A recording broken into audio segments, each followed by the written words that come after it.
Welcome to Cracking Cancer, where we tackle the tough questions about cancer with real patients and world experts. Our mission is to empower the cancer community through education, bring transparency to the oncology system, and drive funding for critical cancer research. Whether you're facing a diagnosis, supporting a loved one, or simply here to learn, we're here to bring clarity, hope, and action to the fight against cancer. Thank you all for joining us for another episode of Cracking Cancer. I am Ashley Holt, and I'm one of the co-hosts. And today we are going to be talking to a caregiver. And I want to take a chance to introduce Lauren, but first let me introduce myself. I am a stage 1 lung cancer survivor. I was diagnosed in September of 2024, had a lobectomy in October of 2024. And shortly after my lobectomy, I was introduced to a young woman, Lexi, who had a stage 4 diagnosis of lung cancer. She helped me navigate and really understand the wonderful community of young lung cancer patients that is available. And through meeting her, I really learned about additional options I had as far as testing, second opinions, and meeting her was a very important part of my journey. This past fall, about 1 year from my lobectomy, I got to participate in a lung cancer walk with Lexi on her team and meet some of her family and friends. I saw a very close relationship with her sister, Lauren. She was by her side throughout the whole walk. And Lauren is with us here today. So Lauren, if you want to introduce yourself. Yeah, hi, I'm Lauren Case, and my sister has stage 4 adenocarcinoma. I guess that's what you call it, EGFR positive exon 20 insertion. I am a wife, I am a mother, and I am a sister, and I'm happy to be here and talk about my perspective. And we're so happy to have you. Part of the reason we wanted to do this podcast is when I thought about my own journey with the diagnosis, I recently was talking to my mom, and she mentioned that my sister had really held it together when I was going through the period of time of diagnosis, my surgery, recovery, and even now my 3-month scans. And that comment really shook me because every time I called my sister throughout the process, she was so strong, so calm, and such a voice of reason for me.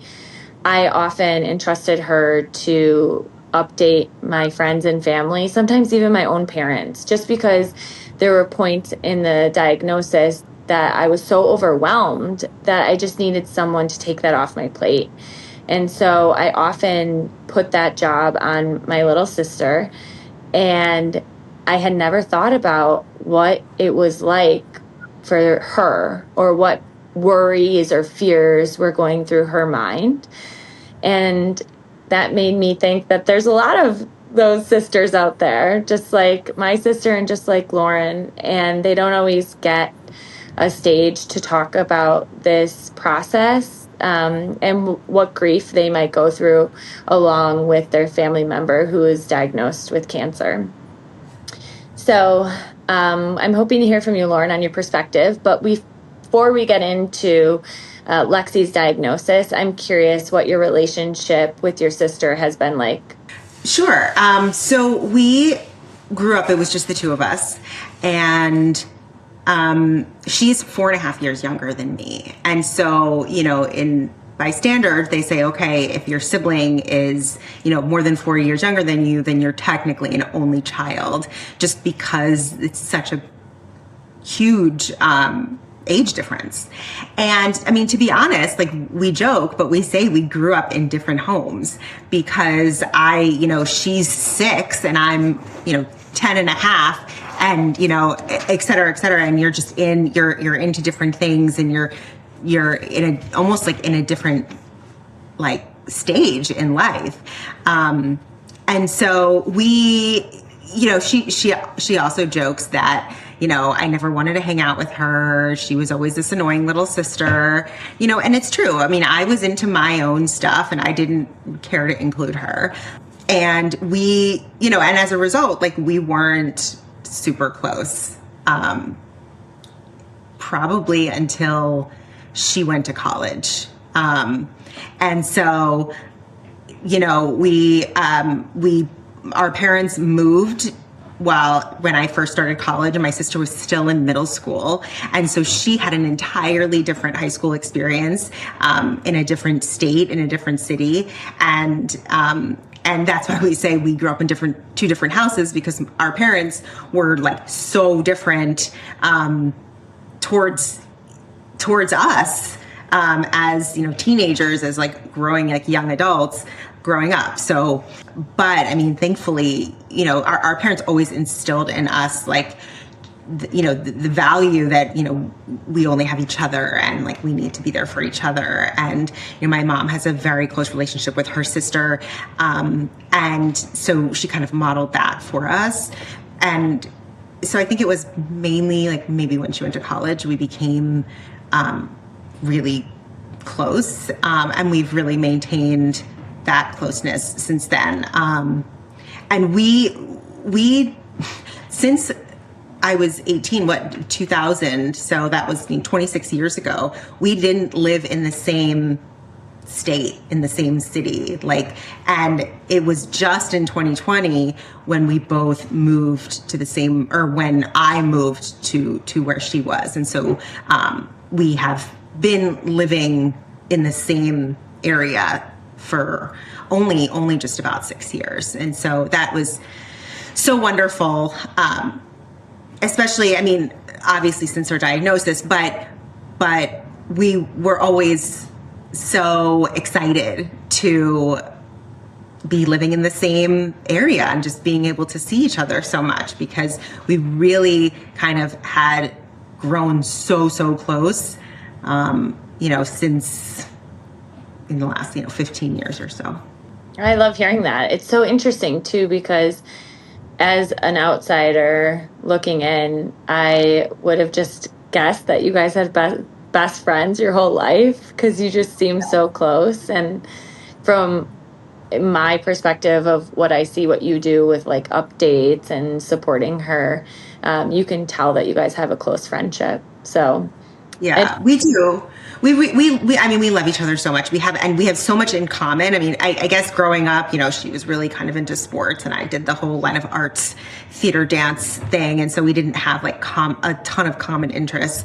But now as adults, we do. And, it's really, really great, because we are friends too. Yeah. We're not just sisters. So tell me what you remember about when you first learned about Lexi's diagnosis, and what that moment was like for you as her sister. So I was on a trip with my kids when a whole bunch of stuff was going down in the beginning with, if anyone reads Lexi's story, and I think a lot of stage 4 cancers, they are diagnosed because of an accident, because there's some pain, or because there's some situation that happens, and then they find this and they're like, oh my goodness, like, what are we dealing with? And so my sister was having really, really bad leg pain, and kind of very long story short, she had a tumor growing in her femur, and that whole thing was diagnosed when I was away with my kids. I came back, and my husband is a physician, so she had been talking to him about kind of what everything was going on. And of course, she didn't want to bother me when I was away. And she came back, or I came back, and my husband kind of told me like what was going on. Of course, she hadn't gotten the complete diagnosis yet.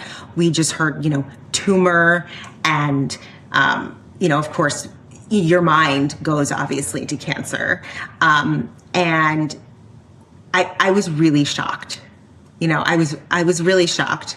And I was like, this is the weird, I was like, this is so weird, like why? Like, I don't understand, and of course she didn't understand either. I mean, you don't see, young people having these types of cancers, at least back then, it wasn't on our radar at all. And, so I'm pretty very much kind of like okay, let's get the facts person. Mm-hmm. And so we didn't have all the facts. I mean, she had a biopsy, and it hadn't come back yet. And so we didn't know, what type, what stage, anything about it. And so I was kind of in the wait and see mode, like, just kind of trying to maintain my composure. And, until probably it was like a week and a half later, maybe almost 2 weeks later, when we actually got the diagnosis. And again, shock. And it's horrible. And I don't think I was super emotional, like, with her. I try not to be, because I think that upsets her more than she already is. Yeah, and I think that's so common, is that for people who are considered caregivers or family or friends, they try to be strong. And that's why in my own situation, I never thought about what it was like for my parents or my siblings to hear that their sister had gotten this diagnosis. Does that feel like pressure to you to stay strong? No, I think I kind of went into like a zone, like a work zone. Like, okay, what do we need to do? We need to get support here. We need to, figure out how to navigate this. Like, we need to do some research. We need to, okay, like, do you need meals? Like, do you need, like, what do you need? Like, we also need to figure out how we're going to share it, so then there's the whole, like, finding the right venue, like, to share information. How do you tell your kids? Like, it's like you're doing all this research in the background so you can present the best possible options. She had surgery scheduled to have her femur stabilized so that she could walk on it, because they were worried that she would it would break, because the tumor had really hurt the bone in terms of its strength. And so it was like, okay, well, like, where do the kids go? Like, how can I help Bill, her husband, like, to, like, manage that? Like, where do I need to be? And so I kind of jumped into, like, just kind of I felt like I think I said to people, my next job, I think, should be in logistics, because I was, like, scheduling and planning and, like, making sure all the pieces kind of fit together. She had 3 young kids, and so, it's a lot to juggle. And of course, my mom was there too, helping in different ways. But I think for me, it was, okay, like, what do we need to do? How do we need to do it? Like, how can we best support whatever needs to be done? Do you think that having that role as, like, the logistics coordinator, the researcher, whatever you want to call it, helped you in a way to process or to feel like you had a role? I think it helped. I think it perhaps, like, delayed some of the, like, grief about it, like, because I was busy, and I was firing on all cylinders, and I had my own kids and my own responsibilities to them too. And so, and at the time we lived in the same city, but we didn't live, we were probably 25 minutes away from each other. Now we are about 4 minutes away from each other. So it's a lot better. But I think it was good for me to have a job, or to have responsibilities, so that I didn't kind of dwell and doom Google, and all of that. I think it was helpful maybe for her that I was positive, but not annoyingly so. I was, trying to handle things, and figure out the best way to tell people and update people and all of those things. So I think, yes, it was good for me to be able to do that. I do think it delayed some of the grief, relating to it. That's such a great point. And I can relate to that. My personality is to try to stay busy, or I'm a doer, and I would much rather be busy in a time like that than have time to sit and think. And now I'm trying to allow myself more of that time to grieve. Like, I'm in remission right now, and from the diagnosis to surgery to the scans, I didn't allow myself a lot of time to process it. And quite frankly, I didn't have a lot of time. It all happened so quickly. So now I'm trying to let myself sit in it, which is really uncomfortable for me. Yeah. Yeah, no, it is, because you kind of think of all of the things you go through all those stages of grief, the denial, the whatever, acceptance, anger, all that stuff. And of course it ebbs and flows. Sometimes you could be in denial and then angry, and then you're in denial, and then you vacillate through those kind of, those stages. And, ultimately, there's so many emotions. And when you sit with it, it can get really overwhelming. Yeah. And, it's interesting too, because you had to also tell your children, right? And think about how you were going to explain what was happening to their aunt. And I imagine all of that was really difficult as well. Yeah. We didn't tell our kids until she and Bill, her husband, told theirs. And, it's a little different, just because our kids are different ages. And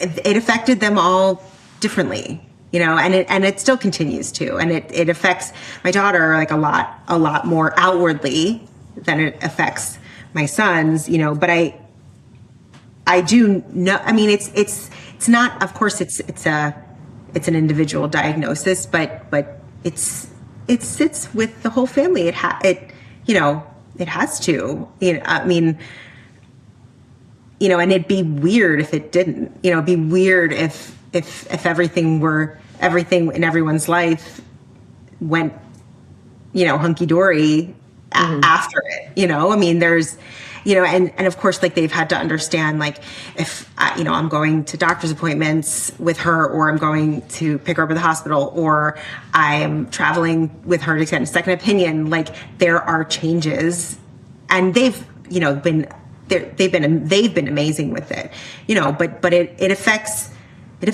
everyone. It truly does. And differently, and I think she feels a lot of guilt because she doesn't want everyone's life to be, turned upside down or affected, in a way where, oh, mom's not there to pick me up, or, I have to, get myself to school, whatever kind of trivial thing that needs to be kind of arranged. But I think the alternative is then you're just dealing with it alone, you Yeah. know. And I have to imagine you want to be at those things.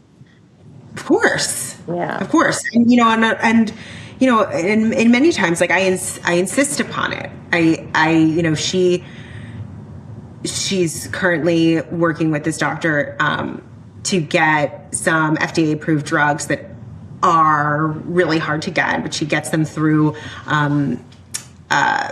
a doctor who works at Columbia University in New York. And so, you know, every once in a while she has to go to New York for the day and actually see the doctor, so the doctor can physically give her these pills, you know. And you know, she wants to go by herself, and because she doesn't want to burden anyone, you know, and because she thinks it's a burden because, you know, I have to get up at 6 o'clock and get on a flight, you know, and I don't want her to be alone. Like, I never want her to be alone in any of this. And like, even when she was here and getting her kind of her infusions like every 3 weeks or whatever, like, you know, I don't want her to take an Uber home. Like, I will drive into downtown Chicago to Northwestern Hospital and pick her up and take her back, because I don't want her to feel alone or like nauseated in an Uber and can't tell the driver, or just, you know, I want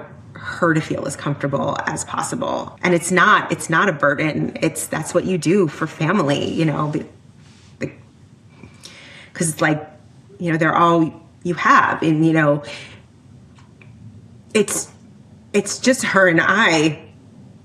My dad passed away just over 6 years ago. And my mom, you know, is around and of course, like, so super helpful with everything. But, you know, she's just really important to me. I can totally understand what you mean. I mean, my parents are incredibly supportive. I just have such a unique relationship with my sister, and I've been there where I go to my 3-month scan by myself, and then I hear from my whole family. I cry the whole time I'm in the CT scan. I cry when the phlebotomist is drawing my blood, and I'm alone. And my family's like, "Why didn't you tell me?" And I'm like, "It's just a scan." It's like, you know, whatever. I actually did have my sister go to one of the first appointments I had, where they read me my results. And all I could think about was, she works in a school system. She doesn't get regular time off. Like, she has 3 kids of her own. She lives 50 minutes away. And then all there to sit and talk to a doctor for 10 minutes, you know, where they said the scan results are normal. And I just felt so bad for having her. I don't know. I wish that I could see it from her perspective and believe it's not a burden. But I guess the older you get, you just know how hard and complicated life can be. And you hate imagining that you might be adding some complication. So. But it's not by choice, you know, like, you didn't choose this, you know, she didn't choose this, you know, and you show up for your family. I mean, she showed up for you, and she wouldn't have done it if she wouldn't offer if she didn't want to, you know. I mean, you do that sometimes with friends. Oh, can I bring you anything? Can I go with you? Can I whatever? But like, not with family. Yeah, it's such a good point. And it's so wonderful knowing that Lexi has your support and the support of her husband and your mom and all of that right there. Because I don't know her well, but I have talked to her a few times and got to meet her in person, and she's a very special person. And it just stinks that this happens to someone you don't. I mean, it stinks when cancer happens to anyone, but especially younger people who, you know, outwardly make good life choices, right? And you just feel the unfairness that comes with this. So the positive not that I'm ever trying to look for a silver lining, by the way. I absolutely hate that. There is no silver lining, but it's so nice to know that she has you and family, and that you guys have gotten to live so close and have your kids live so close too. It's so special. Yeah. Yeah, it really is. You've been supporting your sister now for a couple of years on her journey since her diagnosis, and I'm curious what has changed in how you support her, if at all. Are there things like in the beginning you used to be more adamant about and now you're more laissez-faire about? Or are there things like the reverse where you used to really sit back and now you're more assertive in the way that you try to help? Has anything evolved? I think just what's evolved is just both of our like knowledge base, right? Because there was so much, like the learning curve is insane when it comes to this. I mean, I had no idea that non-smokers could get lung cancer. I had no idea. Like there's so much to learn. And of course she first started, you know, she reads everything. She would take scientific research papers and read it and try to interpret it, and then try to interpret her scans. And she's and of course, like she's an engineer by trade, and so she wants all the facts, all the information. She wants to know all the answers now. She wants this scan, that scan, and she's trying to get. And of course, you know, you go down a Google rabbit hole. I'm not saying that's exactly what she did, but like there's so much misinformation out there about all of this stuff. And, you know, I think at first I was, you know, she was doing all this research and stuff like that. And then, you know, my husband, who is a physician, is like, who understands kind of how to interpret those scientific papers and understands, like, you know, this is a good trusted source. This is not a good trusted source. And was kind of steering her away from some of the information she was reading, because it may or may not have been, you know, a real scientific study. Maybe it's just a case study. Maybe it's just, you know, and I kind of, you know, let her do that. And so I think as kind of her diagnosis has evolved and we've learned more about it, and then kind of came the brain mets, and then came the LMD, the leptomeningeal disease, I'm sorry. No, I just don't know what I would not be able to pronounce that either. So yeah. You know, it's like I'm like, okay, well, it's like you can read a lot, and some of it is obviously not true. And so, you know, so I think I'm a little firmer with her about, like, okay, what are we believing? What are the doctors telling us? What, you know what I mean? Like, and because there's so many variations of this disease. There's so many permutations based on X, Y, or Z, based on things. And I think, you know, as anyone will tell you, you need to be, you know, skeptical of what you read on the internet. I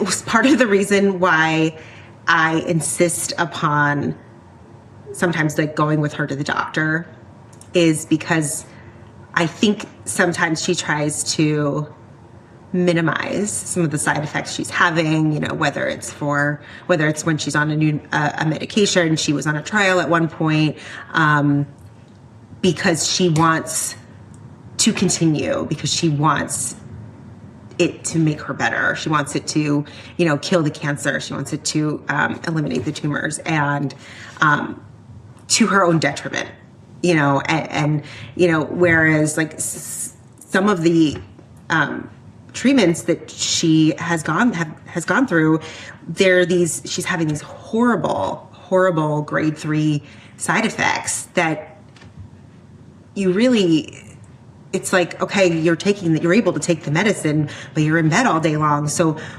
like, what's the point? You know, it's like I'm very aware of the things that I say in terms of like having perspective on, quality of life versus longevity, what's the end here, and it's so hard with a stage 4 diagnosis, but, ultimately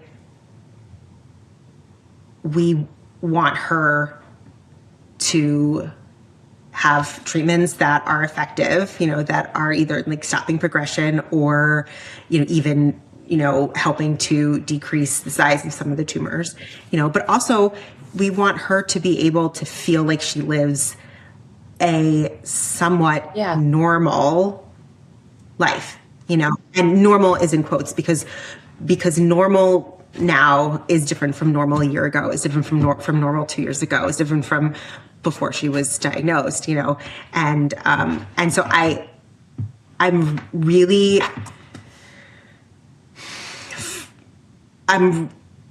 my biggest thing is I don't want her side effects and what she's feeling every day to like affect her so much that she's not living. And of course that's like, it's easy for me to say, right? It's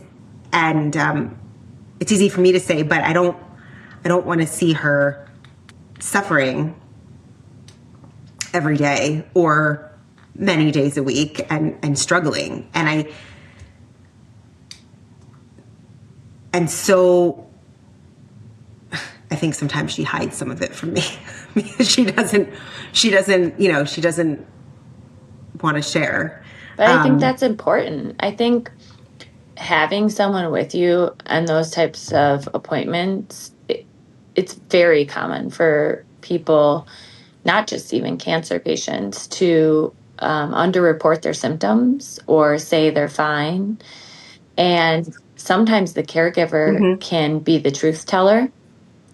And so I think that's an important role. And also, sometimes when you're going through these sorts of diagnoses and treatments and all of that, and I can't speak for Lexi, but I know I just sometimes want someone else to make some of the decisions for me. So in a way, maybe you being firmer, being the truth teller can help make the decision she's given a little more clearer, or more clear, I guess I should say. Yeah, I mean, of course, and I don't, I obviously leave all the decision making up to her, but,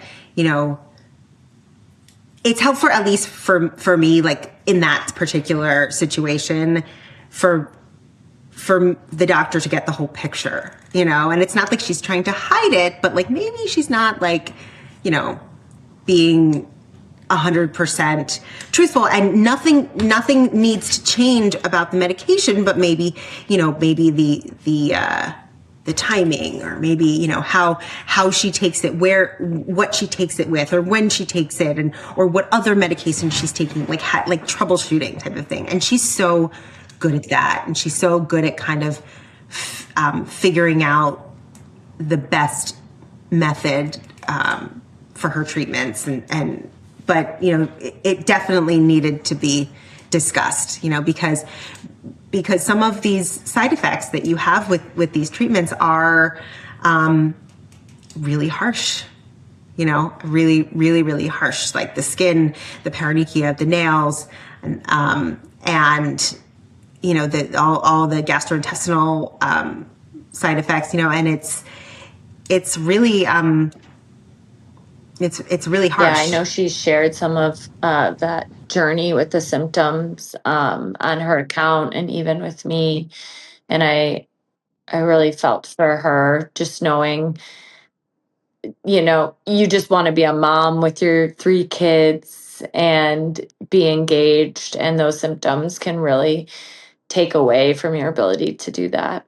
As far as the community aspect, I see you post or give updates to the community, and I'm just curious what that experience has been like.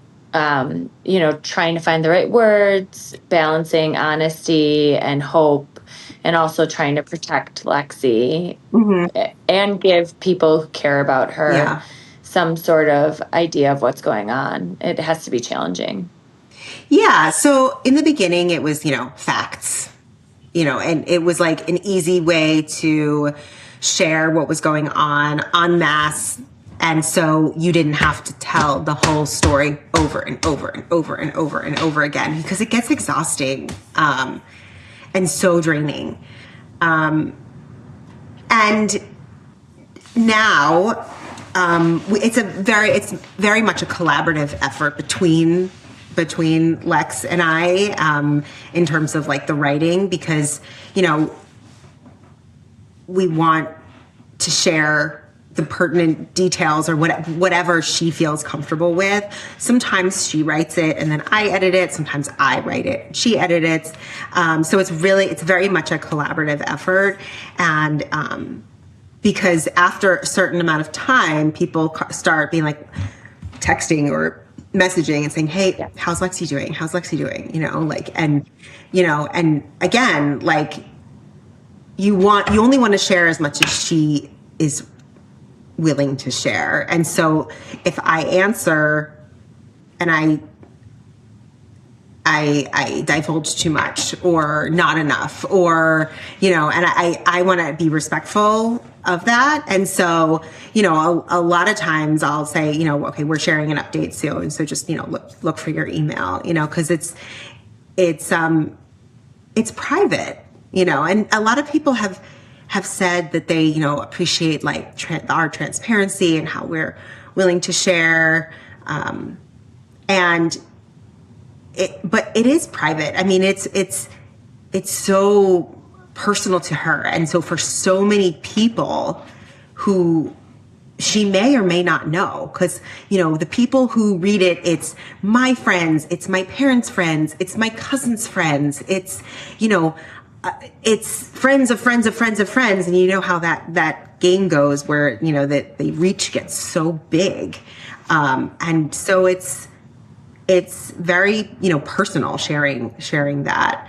But I think it's also been really wonderful in some ways. In the beginning, we shared something, and a friend of mine from growing up kind of connected Lexi to a doctor or a researcher at a pharmaceutical company who was like developing the drug that she was about to take. And so they now have this relationship. Like she has been connected to helpers, to people who have access to information or, that she may not have if we hadn't shared. So I think there's that balance with, okay, how much do you want to keep private, but how much help could you get if you shared? Because, you just don't know who people know, and who is in their network. And people, like, they want to help. Yeah. And I think, that's one of the things that kind of surprises me and impresses me the most is that, like, they want to offer some, this connection, or they want to bring a meal, or they want to, send a gift card or something. Like, there are people, I don't want to say coming out of the woodwork, but, people from all over, from all walks of our lives that are, have really like stepped up. And it's, again, you don't want to say silver lining, but it's really heartwarming. One thing that I have taken away from my journey, and especially now that I'm allowing myself to sit in what I consider that uncomfortable truth of it all, is how much love has come with it. And so I'm trying to find a way to let go of the fears, the fear that I have of reoccurrence, the fear that I have of losing time with my children.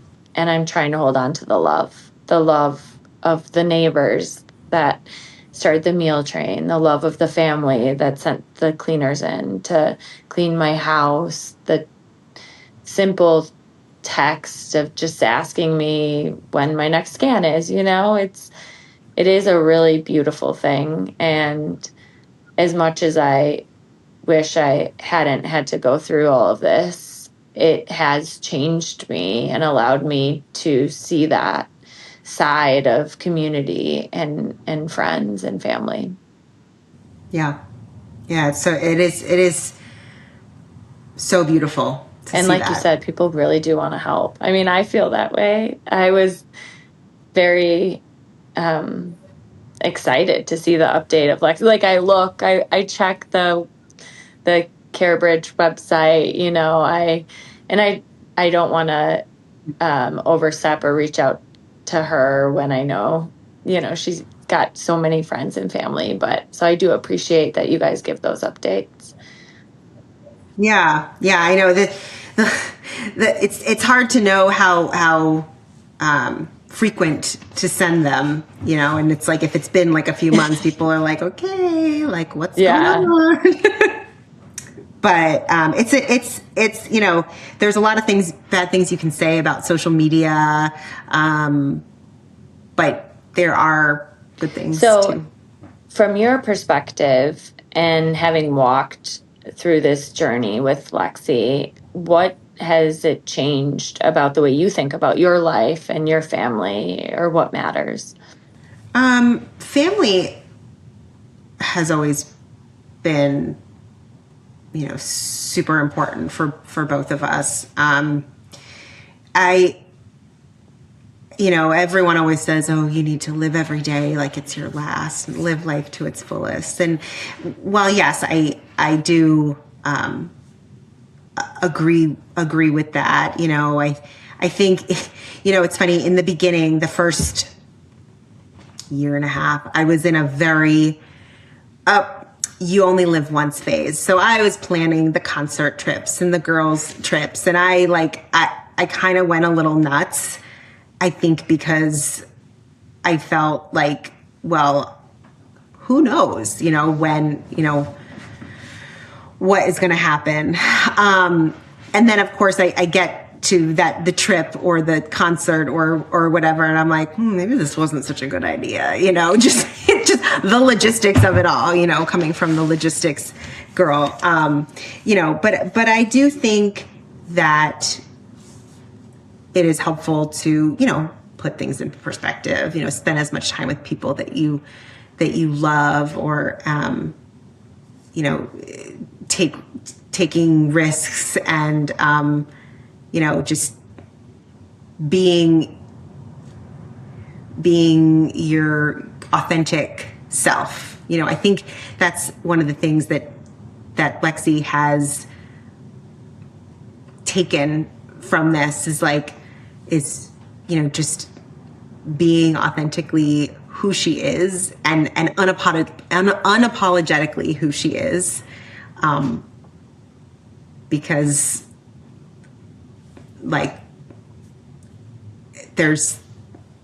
there's no reason not to be, and I agree with that too. Of course, we can all get bogged down in the minutia of day to day, cooking, laundry, kids' sports activities, homework, et cetera, et cetera. But I do think that, taking the trip, making the risk, like buying the dress, whatever it is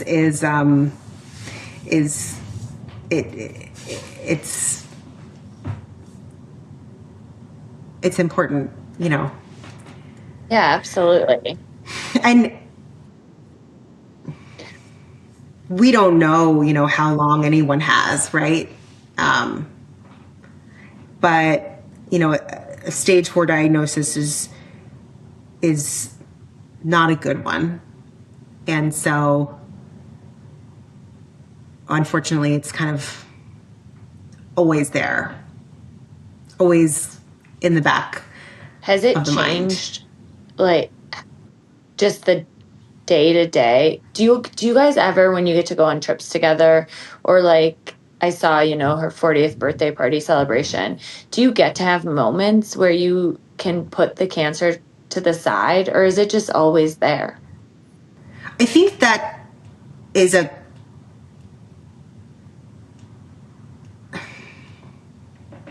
No. I mean, not for me. Not for her, I don't think. Not for my brother-in-law. Not for my husband, I don't think. I think the closer you are to it, the harder it is to put it aside. We have done some really cool things, like since her diagnosis. Like, we took our girls to New York to see a show, and hang out in New York last May. We went to Napa for a few days in November, and we've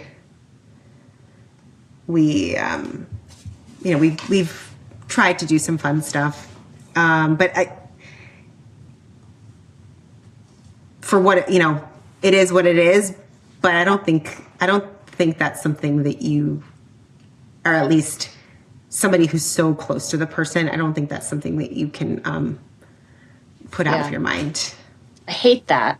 I was hoping you were gonna be able to tell me that sometimes you can forget about it. But I also realistically, as someone who has gotten the diagnosis, and I think about it every day. There's not a day that I forget that I didn't have cancer. Yeah. So it's just something I think you learn to live with. And I love that you're doing these activities, whether they're big trips or the small things as well, because the memories are so lovely. Being able to create those memories together and with your kids, I think, is so special. Yeah, it is. And, it is definitely something we may not have done otherwise, or not have done so soon. It does push you to take the risk, to do the things, to buy the dress. And sometimes that can be really nice, even if it doesn't make it any less familiar what's going on. I've so appreciated talking to you today, and I just have one last question. If Lexi were listening to this episode, what would you want her to know about what it's meant to you to walk this journey with her? I hope she doesn't listen. because I know that she doesn't want her diagnosis to be a burden on anybody. I mean, and for it to affect so many people in so many powerful ways. However, if she were to listen, I just hope that she understands how much I love and care for her. I mean, she probably already knows. I was going to say that. I think she has to know. Yeah. But also, and she knows that it hasn't been easy. It hasn't been easy for anyone, and everyone kind of goes through a period, like I said, the stages of grief, the acceptance and denial and anger and all of those things. And, I think it's I hate this word, but it's such a journey,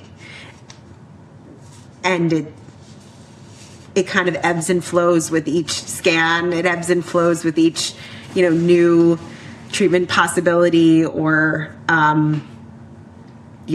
side effect.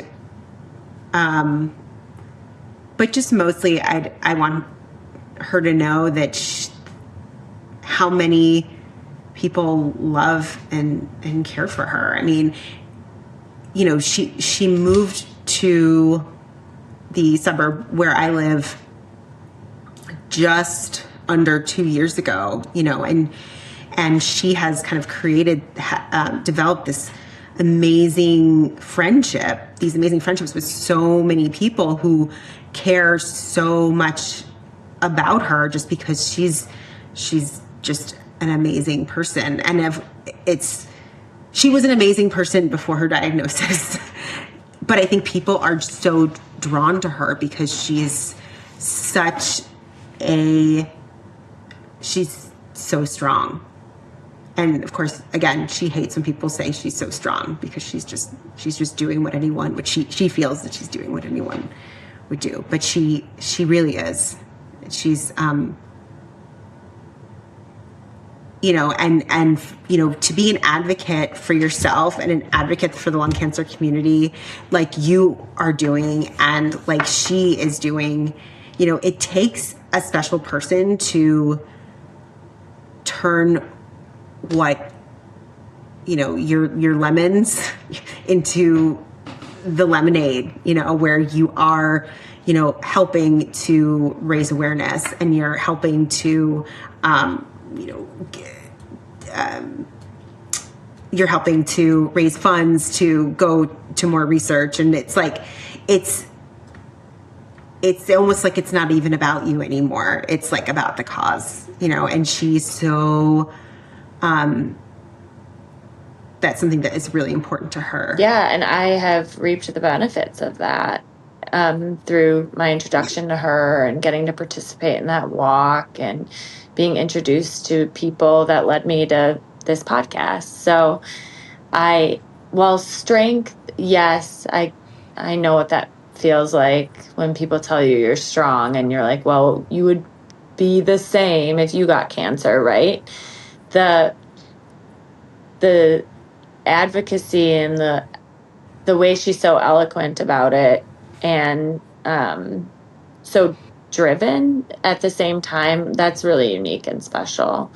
And I mean, yeah. I see that in you too. And I just really appreciate you sharing and being so vulnerable with us today. I really did want to give space for a caregiver to tell their story, because it's not something we always do. Because like you said, like you don't even want her to listen to this. You would hate for her to think that you were a burden, but I know that she's not, right? She's not a burden. You don't want her to feel that way. And I certainly hope she wouldn't feel that way if she listened either. But I totally understand both sides in this situation. So thank you so much for your time today. Is there anything else you wanted to say or add? Yeah. No, just that I appreciate you calling me a caregiver. Like I think there are many caregivers. I don't want to diminish the role that my brother-in-law plays, who, you know, really is, you know, the ultimate caregiver. And also my mom, who, you know, steps in like when I have to go, or when I go to New York with her, she helps me with my kids. Like it's kind of, you know, it's a village, you know, and it takes a village, and so many people, so many caregivers to really, yes. And I'm so glad that she has many caregivers, as do I. I think I wanted to talk to you because of my own special relationship with my sister. So, yeah. And, you know, we're all lucky that we have such wonderful sisters in our life. And I hope that everyone who has to go through a diagnosis like that has someone, whether an obvious caregiver, a friend, or a family member that can be a voice and a support for them. So thank you. Yeah, thank you. Good to talk to you. Yeah, you too. Thank you for joining us on this episode of Cracking Cancer. If you found this helpful, please like, subscribe, leave us a review, and visit crackingcancer.org for more information. Every dollar we earn goes directly to furthering the podcast and supporting vital cancer research, because together we can crack cancer.